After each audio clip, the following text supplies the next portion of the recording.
We leave you with a tradition with a future. The tender loving care of human beings will never become obsolete. People, even more than things, have to be restored, renewed, revived, reclaimed, and redeemed, and redeemed, and redeemed. Never throw out anybody.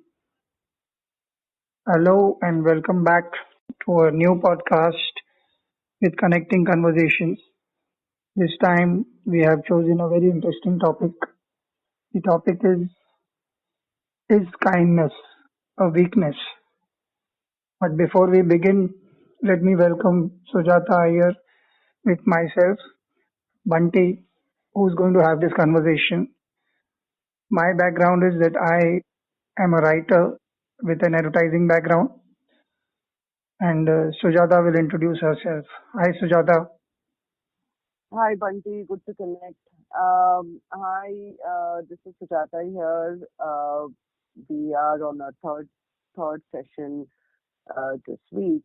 Uh, so I run a recruitment business, and other than that, I'm also training to be a counselor.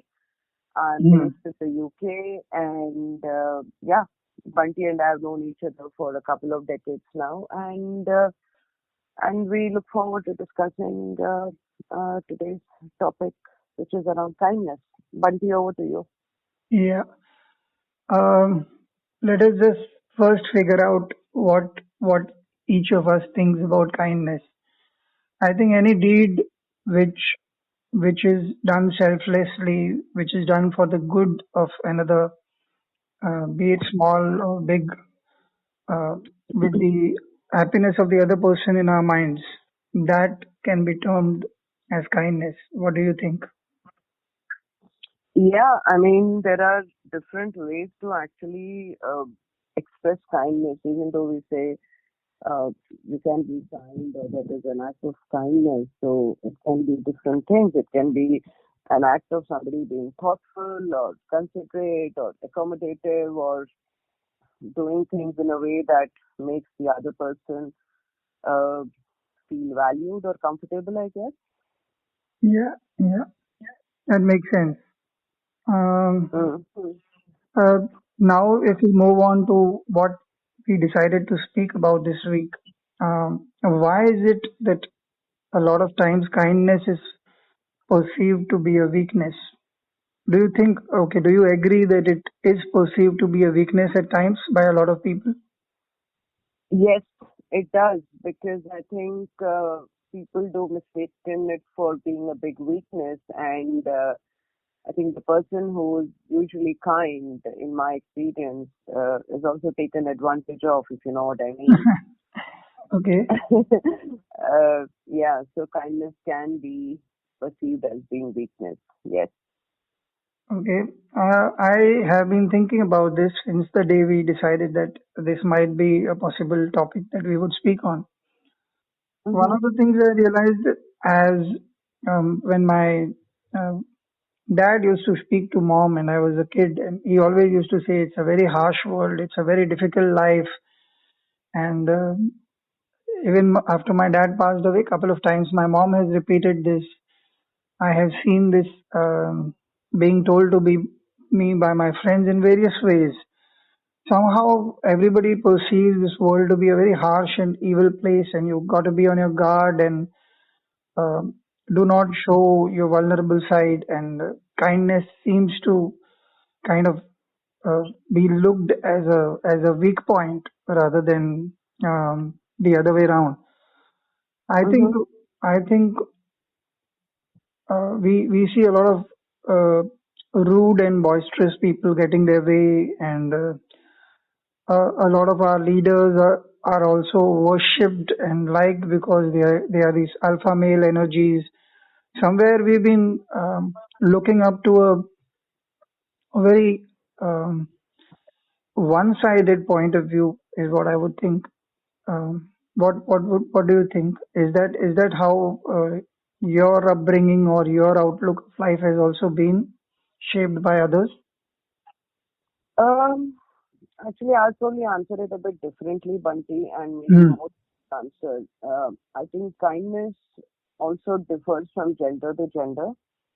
I Okay. think the way women express kindness, I think generally the assumption is that being kind comes easier to women than men, which to some extent is true. But I also know women who have been really kind, and some women who I continue to know who are probably some of the most unkind of them. And I guess it is just the way they are. Um and the other thing is, you also learn kindness depending upon how your parents have practiced it or preached it. Uh, because I think we pick up the behavior of adults around, whether it is good or bad, and I think kindness is also one of them. So to your point, yes, in our early years, I think as children we pick it up from our families, our friends, the system around us. And for whatever reason, if one I feel is in a family where kindness or being compassionate is not practiced, it is probably it can be probably picked up over a period of time, because I also personally believe that uh, being kind is also a part of a person's value system, and all our value systems keep evolving and changing based on experiences and where we are in life. Mm. Uh, Yeah. so so uh, so yeah, I mean that's what I feel, Bunty. Okay. It's interesting. This will come to we'll revisit in a little while. I would want to start with the first point that you made. The point that women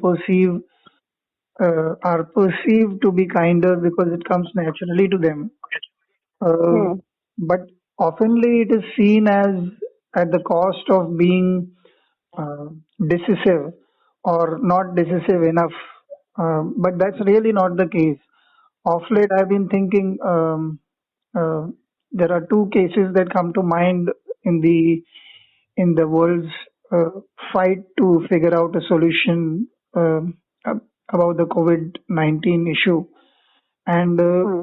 the New Zealand PM Jacinda Ardern is supposed to have taken tough decisions while being kind to the people whom it matters most, which is the common people.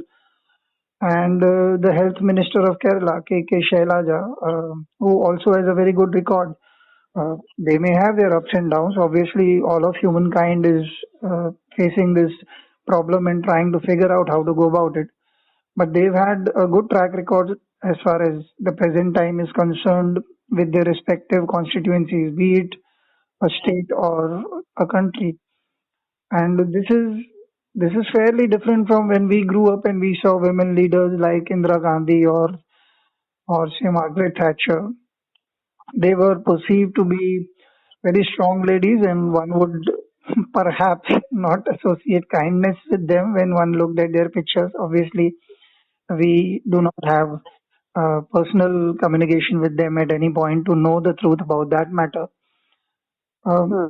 yeah, I have been thinking about this for a while, and is does to you personally does kindness come easier, or obviously you have no how would you know what a man think otherwise? But I'm saying over a period where you have dealt with people on a very strong corporate scenario kind of basis, where um, even if there is sexism like rampant like in any other part of the world or any other occupation, but still you have to perform. And have you felt that being kind has compromised you in any manner?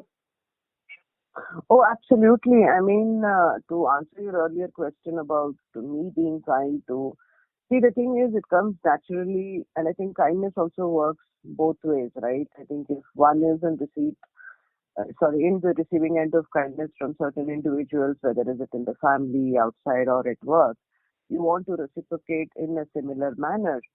Okay. But if you are on the opposite end of receiving for whatever reason, personally, I think I do find it difficult.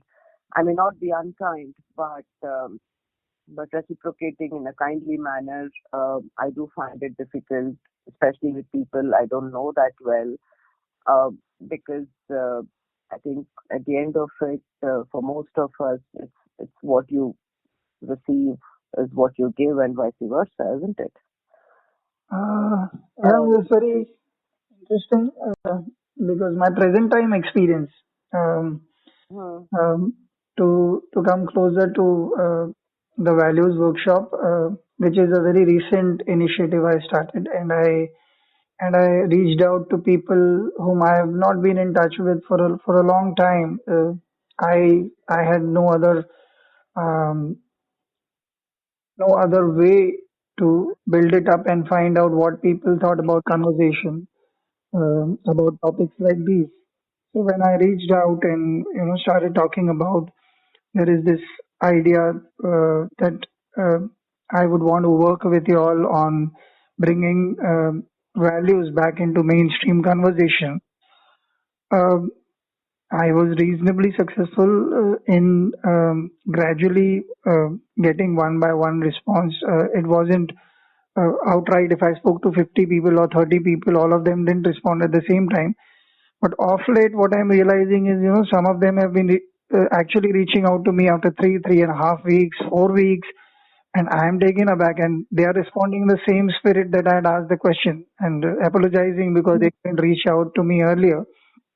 And the way they are responding is really the reason why I thought I should reach out to them. And the sense that I feel is one of gratitude, uh, because this is hmm, a very nascent and a fragile choice of um, topic to pick up in life and try and bring back to conversation without being overt about it. And I'm gaining strength, be it even with you. When I started talking to you yesterday, day before also, we had kind of revisited the time when we started talking about the podcast. Now the podcast hmm, was an idea that I was playing with for around 20-25 days, but I spoke to you and we started in 2-3 days, and it was completely out of the blue, and I didn't need to give you too much of pre-mumble on what it was. And the moment you heard the topic, you jumped in with what your faculties are, intellectual, emotional, um, physical, or even whatever you need to study or put in from your end, and similarly from my end. So I think at some point, kindness by itself, an interesting thing I would think is putting back a question to you: isn't kindness a fulfilling thing in itself, irrespective of who you are offering it to, if I may say so? What do you think? Oh yeah, absolutely. Yeah, it is. I mean, one of the things that came to my mind is also, when one is being kind to somebody, or doing an act of kindness, by say by being thoughtful, considerate, or whatever. Mm. Mm. I think it is also one's own way of making themselves feel good about it, right? I mean, Yeah. in a way, I feel it is a bit of a selfish act, but in a good way. I mean, uh, you being kind to somebody and that person being at the receiving end of that kindness, both of you feel good. And I think for the doer, it's also uh, a little bit of a sense of accomplishment, if I may say that. So, yeah. So Um, that's how I feel about it. Yeah. mm, of course. This reminds me of a very interesting story. I've read somewhere there is this monk who is um, who is being given some donation by a king of that place, and the king is gets a little annoyed. He tells the monk, "You don't look thankful enough. You don't look grateful enough." So the monk turns Hmm. around and says, "Hello, I don't need to be grateful. It is you who need to be grateful." And the king is taken aback, and he says, "You know, I could sentence you to death for talking to me like this." The monk says, "Don't uh, talk to me like this as of right now. Why don't you go and check with the wise people in your kingdom? And when the Hmm. wise people of the kingdom are called and this story is narrated to them, they all agree with the monk. They say, he is right. If you do not have an object of your kindness, um, who would you be kind to? How would you demonstrate the goodwill that you're feeling inside you? I think it's a Hmm. very interesting thing that happens to us all the time. Recently, with so many things happening on the um, migrants in India front, where a lot of them are going hungry. A couple of friends have started something, and they are trying to help people who, even the NGOs, are sometimes very um, either reluctant or unable to reach. And he was saying an interesting thing. He said,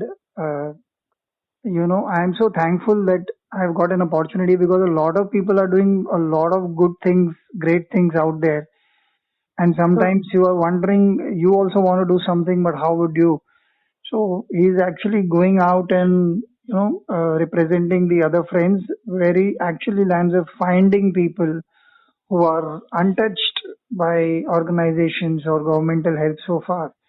And he says, I feel so Hmm. thankful coming back that I have an opportunity to do this because they are allowing me this. I think Yes, it's an interesting perspective.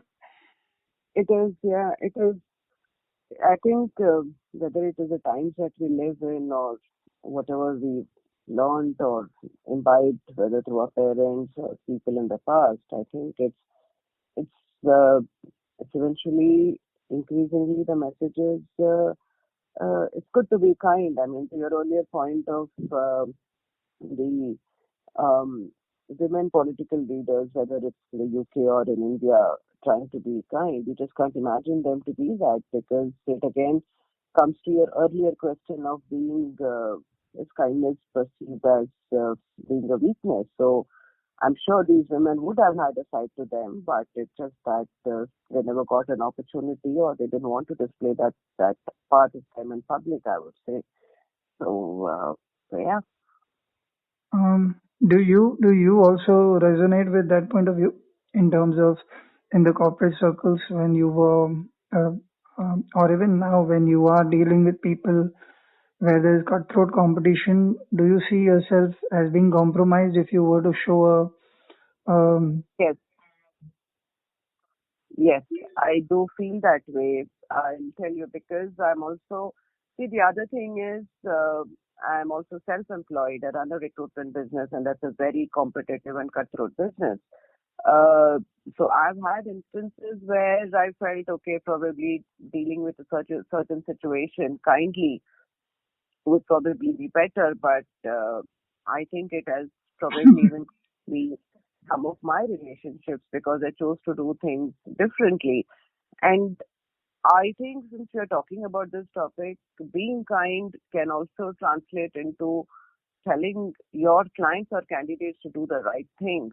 So that is also another aspect. Strangely, that's what it tells me right now. And people don't always want to hear what they want to hear, right? And that's where one tends to lose out on things. But then again, I tell myself I've been doing this for about 11 years now, and I'm doing it as rightly and ethically as possible. Some days it is a hit and some days it is a miss, and I don't think I would want to do it any other way. So, Mhm. yes, kindness is perceived as a weakness, it is perceived as somebody being even stupid. There are all kinds of perceptions, and I have been on the receiving end of it. It Mhm. used to bother me quite a bit in my early years, but now it doesn't really because I think like most of us, I'm also guided by my instinct and I do what I feel is right at that situation or with that individual without really expecting anything much. So yeah.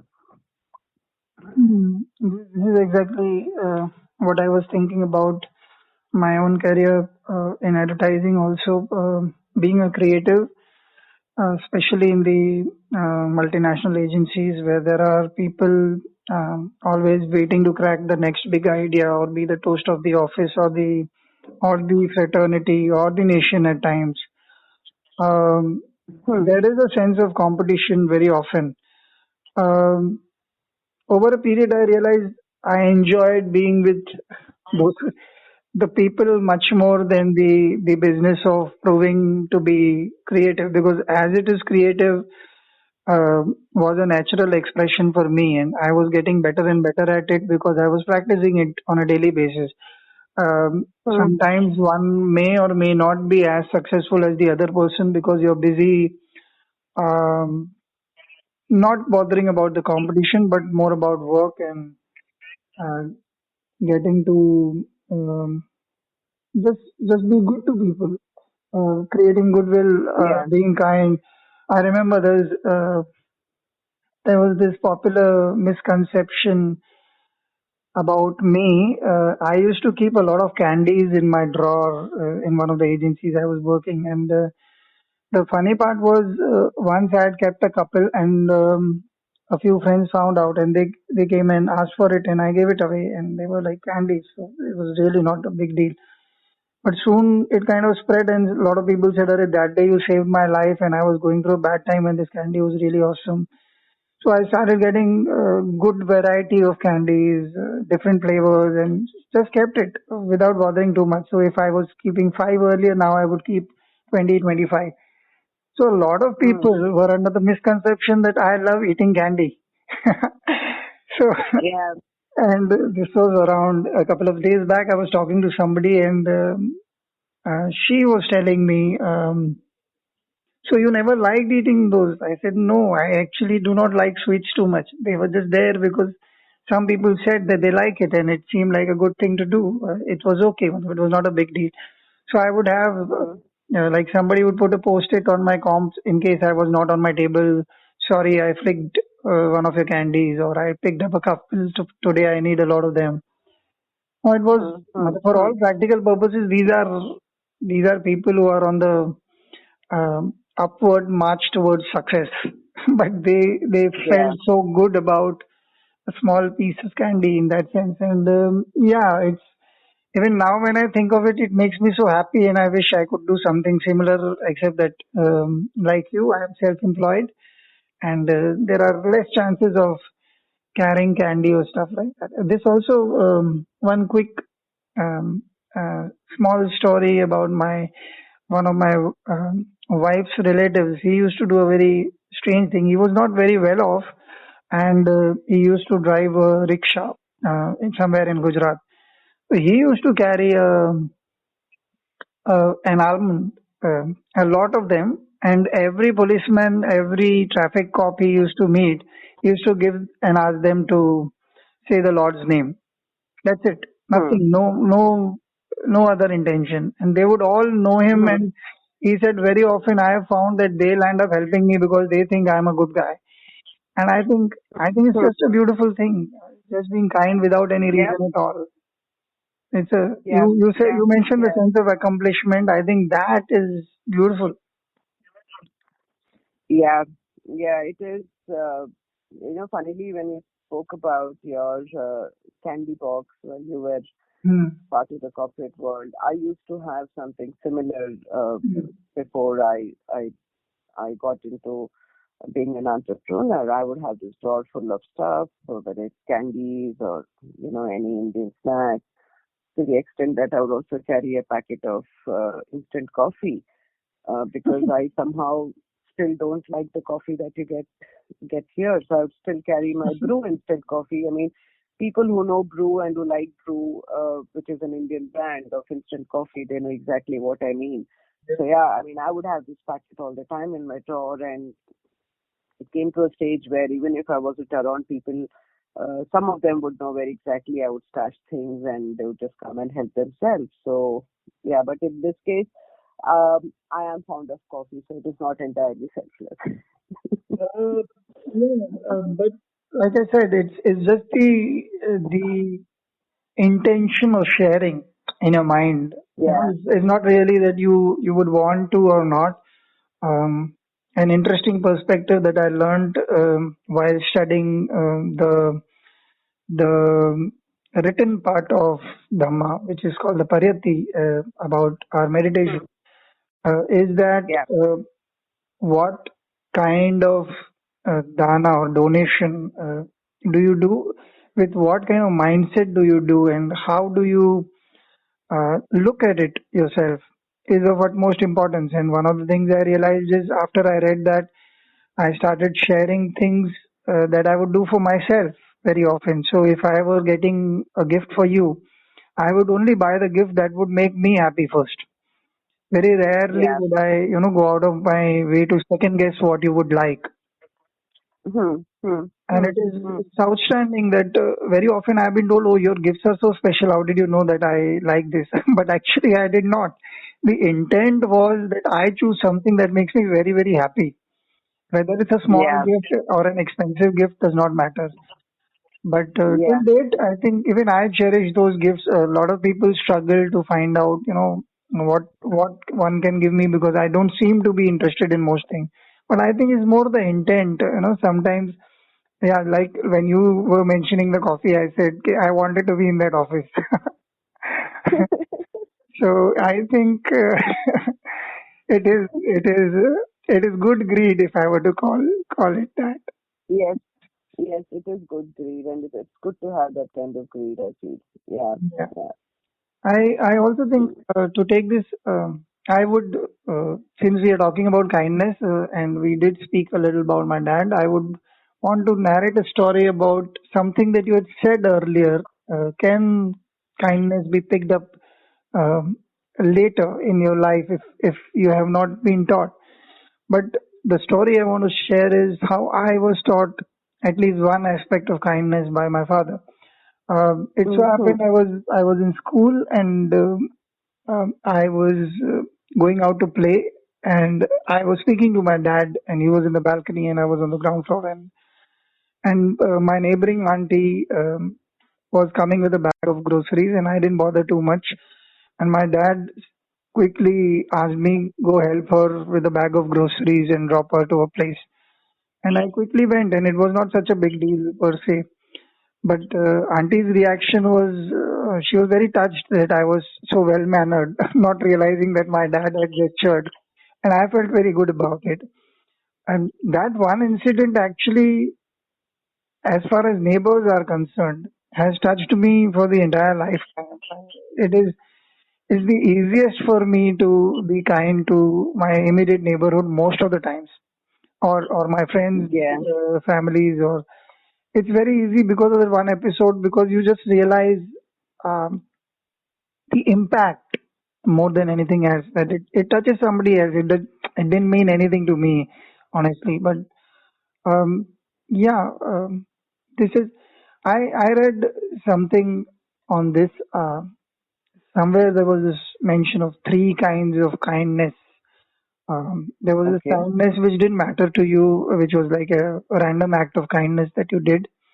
The other one was a, an act of kindness that you did because somebody particularly asked you for help, be it a help with some kind of presentation or personal help or money or time or just asking you to listen to them at that point of time. Or else there's this third kind of long-term kindness which they mentioned was picking up a, a sort of kindness that you want to repeat again and again and again. Um, Hmm. say donation to an orphanage or taking care of something or going somewhere and teaching people, giving away something on a regular basis to a certain group of people or whatever you feel is sharing of a kind which is more regular. Hmm. I feel all of us have these different aspects and they keep interchanging. I would not demarcate them in my mind because I think kindness is kindness. Making a formula out of it, to me, it's unnecessary. It's good to know that there are ways that you can motivate yourself to do different kinds at different times. But I think when we were discussing that we would speak about this, you mentioned one or two small episodes about somebody bringing you a cup of coffee or just listening to you or spending time. Um, I think even Yeah. the smallest act can matter a lot. It does, and I also feel I think kindness is different at different stages of your life. Hmm. Um, I think sometimes even children end up practicing it without really understanding or subconsciously. I mean, it could be a simple act of sharing a chocolate or a sweet with your friend at school or at the playground, or as you grow older, buying your friend a drink or treating them for a meal outside for no reason at all. And I think in later life where we are today, I think one of the kindest things that you can do for a friend of, or for somebody you care for is just be there for them. Just be there if they want to talk to you or just get things off. Or somebody who can just listen. I think that for me is probably one of the most unconditional acts of being kind. And I think I have been on the receiving end of this kindness in the last few years from a couple of individuals. And I think if they are listening to it, they know who they are. Hmm. But for me, I think that's probably one of the uh, biggest ways in which you can expect kindness from your friends. Just be there for them and just support them unconditionally, I would say. Hmm. Yeah. Uh, Hmm. a very interesting thought came when you said buying somebody a drink, because one of the things over a period of time that I have landed up doing instinctively is there are. I lost a friend to cancer. He was a very um, we used to smoke quite a lot. Chain smoker, it's called in this part of the world. I don't know what they call it all over the world. Oh, same. Yeah. Yeah. The bad things have the same name everywhere. Yeah. Okay. So I was quite shaken up, and I could not forget the fact that he was as normal as you and I are, and we used to have these conversations, very strong intellectual conversations about each and everything in the world, and that that would not go away. And every time I think I went to see him once or twice, hardly, and it was very very difficult to see or imagine. And when we lost him, I think I promised myself, since I personally am a teetotaler, I would not encourage this kind of behavior in people who are close to me. So, funnily enough, during those days, I used to go for a walk with a friend who used to smoke. So, I actually landed up telling him, look, I think when I call you out and ask you, let's go for a walk, I realized that you've been smoking during that time quite a bit. Um, if you want to smoke, then I will not call you. Um, so we'll have to check that. And he didn't like it too much, and he said, "Okay, so so we might not." I said, "Yeah." So I realized over a period. Initially, I did feel bad about it, but I was clear that if I do not want to harm myself, how can I wish to harm you? Um, Hmm. and then thankfully, in the practice, I spoke to a couple of wiser friends, and they kind of agreed that this is a right point of view to have. If you're not doing it, why are you not doing it? Because you would not want to harm yourself. It would be too late if the person were to suffer from something. And yeah, that brings me to another question that I have. Do you think could there be a misplaced sense of kindness at times, where you're supporting somebody when you should not be supporting? Could that be possible? Possibly, yes. Because see, the other thing is when you are actually supporting somebody through something, you don't, I think, more than saying it as a misplaced sense of kindness, sometimes it also happens that the friendship or the relationship is so strong, you just give in or you just go with what the other person wants to do. Uh, Hmm. so yeah, to your question, yes, that is possible, and I have experienced relationships like that. Yes. Yeah, I think yeah. I think with our kids, since we are both parents and a lot of other parents, who struggle in disciplining their kids.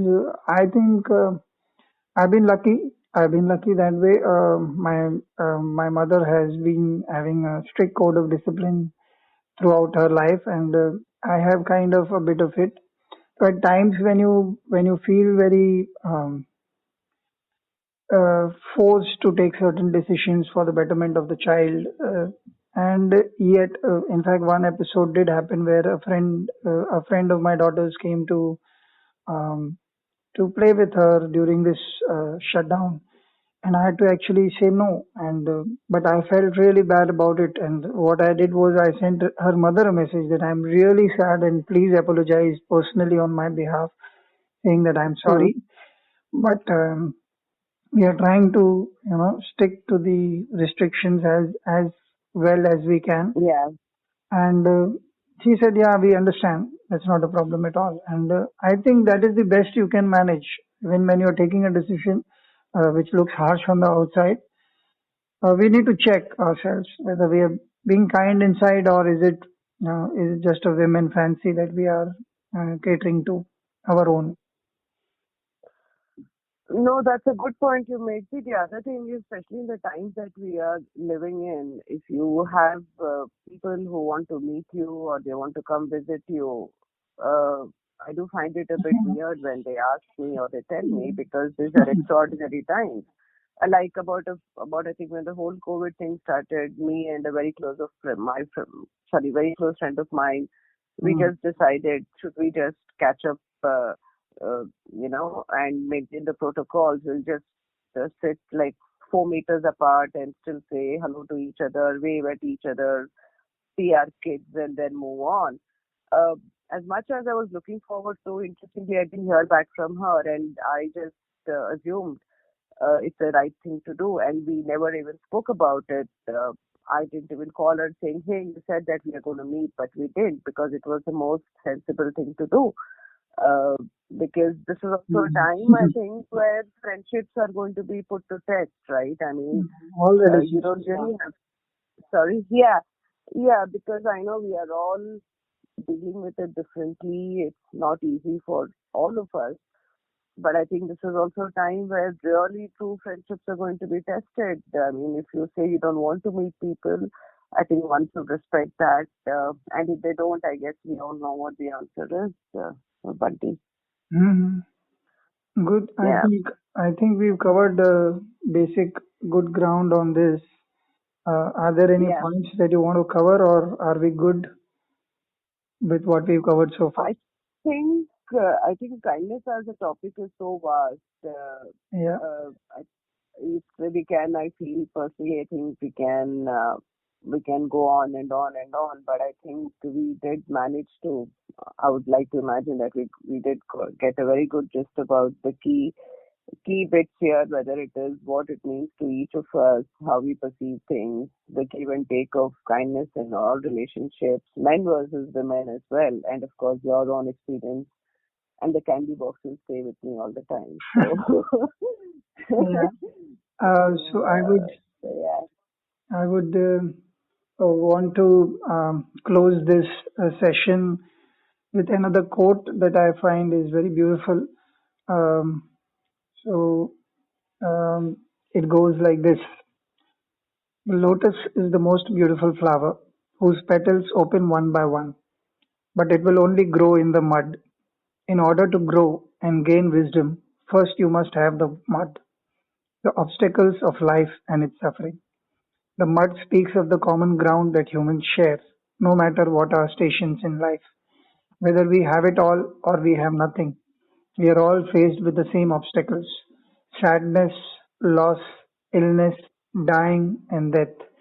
If we are to strive as human beings to gain more wisdom, more kindness, and more compassion, we must have the intention to grow as a lotus and open each petal one by one. I think that's a very beautiful quote by Goldie Hawn. It says here, and I think, yeah, if each of us, at least I'll try and ensure to do at least one act of kindness on a daily basis. Maybe each pet will open one by one. What do you say about that idea? I think it's a good idea, but it's just that I feel I mean, this is for me, I personally, I feel when we say you're going to do something, I think we also end up pressurizing us in some ways. Mm. Because for me, yeah, I think for me, where I am today, Bunty, even cooking 2 meals uh, daily for my family or taking to them is an act of kindness. So I don't think It I'm is. going to try any more harder than this. Sorry. Yeah, yeah, it's a good one. I think it's more about the intent. It just makes you happier Yes, thinking that you did it with yes, deliberation towards the mood of it. I think it makes a lot of difference. exactly. Yeah, Yeah, I yeah, mean, I've cooked every single day of the lockdown in the last 7 or 8 weeks, and I think that's good enough. That's a lot of kindness. yeah, yeah, yeah. So we shall leave on that cooking kindness note. It's been lovely talking to you, Sujata, as Yeah, always. And yeah, yeah, yeah. thank you, guys. That's all from us at this point of time. See you soon with another interesting topic. Do keep sending your love, likes, shares, and subscribe to our channel on YouTube. It's called The Values Workshop. Thank you. Have a good time. Yeah. Thanks, Bunty. Speak soon. Bye.